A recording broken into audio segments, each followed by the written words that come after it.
So first thing I guess we're gonna do is combat this. And I think I'm gonna use some soft scrub like I last time. Maybe some scouring pads.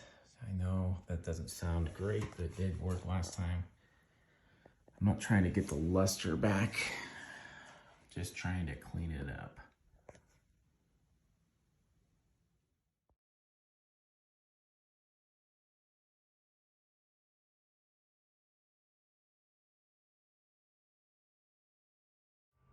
Couldn't help myself, got to get the door back on. And as you can see, I can do shadow puppets. All right, anyway, looks like the door is not as bad as I was expecting, to be honest with you. Yeah, rust, dirt, and it's got the gap. Any of you Scamp folk know there's a gap. Just get ready for the gap at the bottom if you have anything past, I don't know, early 2000s. I bet you even some newer ones. That's why they switched to the flatter door.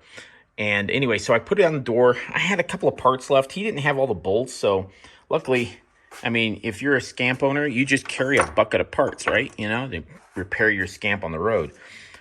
I noticed that the door weighs a little bit more than my other door, and I'm going to tell you right now, there's no reason for it. I mean, I don't think, maybe Insulite weighs more than rat fur, but I kind of doubt it. This thing right here is kind of cool. The guy put a bolt on it. I really don't think I'll remove it. I might clean everything up. The screen needs to go, but the window works. Anyway, I'm going to try to do the drain method. I pulled back a little bit of the Insulite at the bottom, just the teensiest bit, just enough to get a drill in there, see if I can drill out a hole. It's definitely draining water. Not a lot yet. See what happens. So I put another hole in the side just to make sure that I was getting full drain, and it's still coming out of it. This heater is doing a dang good job of heating this thing inside. I mean, it's not like it's freezing cold in my fridge or my garage, but it feels like a bit of a fridge. He plumbed the furnace over here, so what I'm going to probably do is install the furnace. Why not? See if it works. I was going to do a wave heater in the corner, but he's got it plumbed. I'm going to have this on gas. That'll be on gas. That'll be the only two things I think I have on gas. I'll run a line over here for the gas, and I'll plumb it through to that side. The only problem would be if in the future I decided to go back to a three-way fridge instead of the DC cooler. But, we'll see if that happens. The soft scrub seems to be helping take off some of this rusty lines.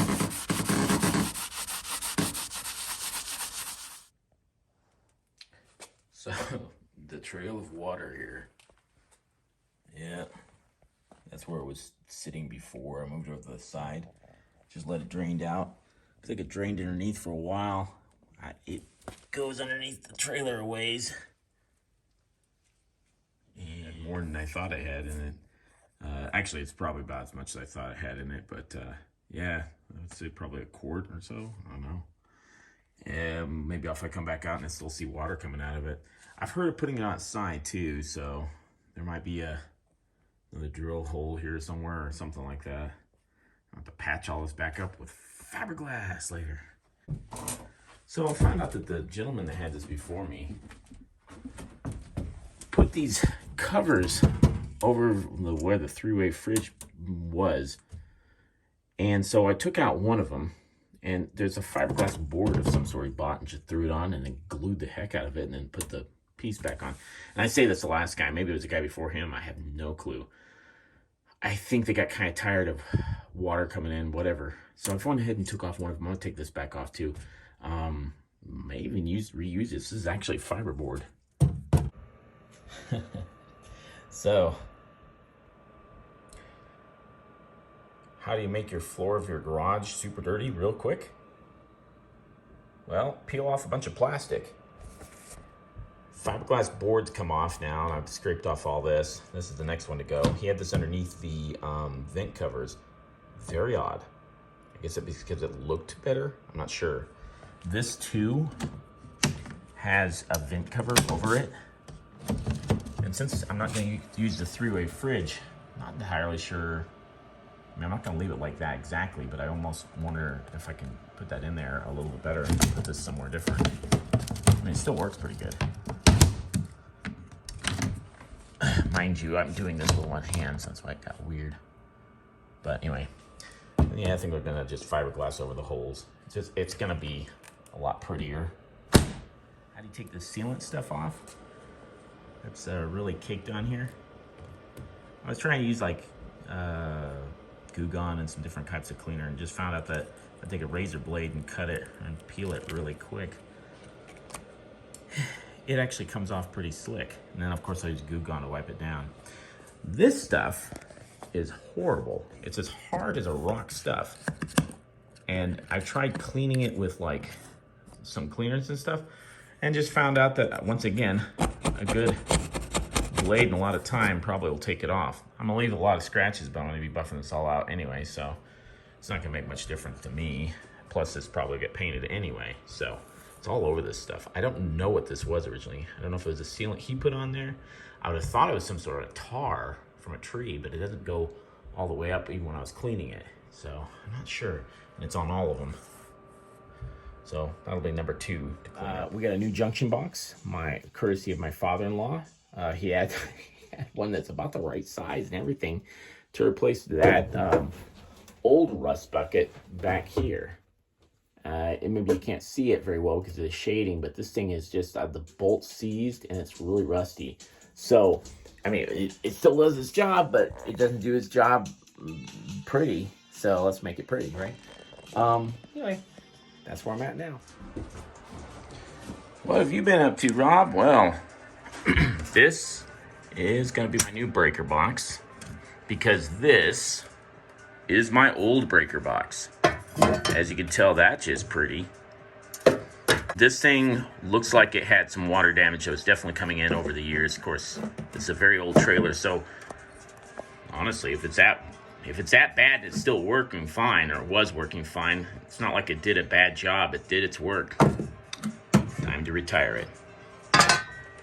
If you had any Scamps, you know that a lot of them have a 110 or a power, not 110, a breaker box here, or on that side if you have a 13 of the wheel well underneath the sink.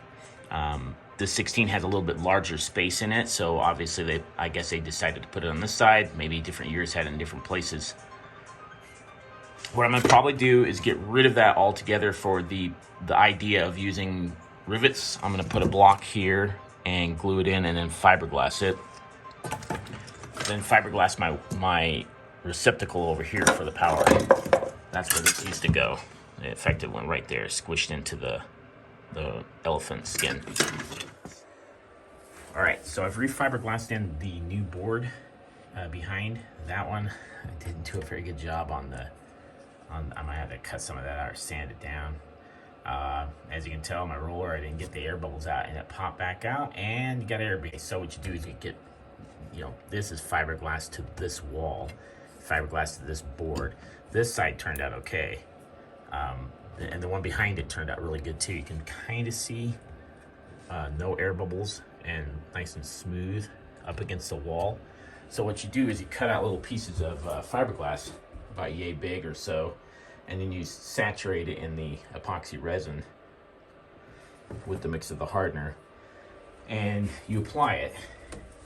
And I'm gonna tell you what, man, that thing I could probably use a hammer and couldn't break it away from the wall. That one, it's actually still pretty strong. I went ahead and bolted it down. I figured I have enough fiberglass here, a little uglier. That side's good, and below it is just great. So I'm going with it. I've been fiberglassing in some other blocks. By the way,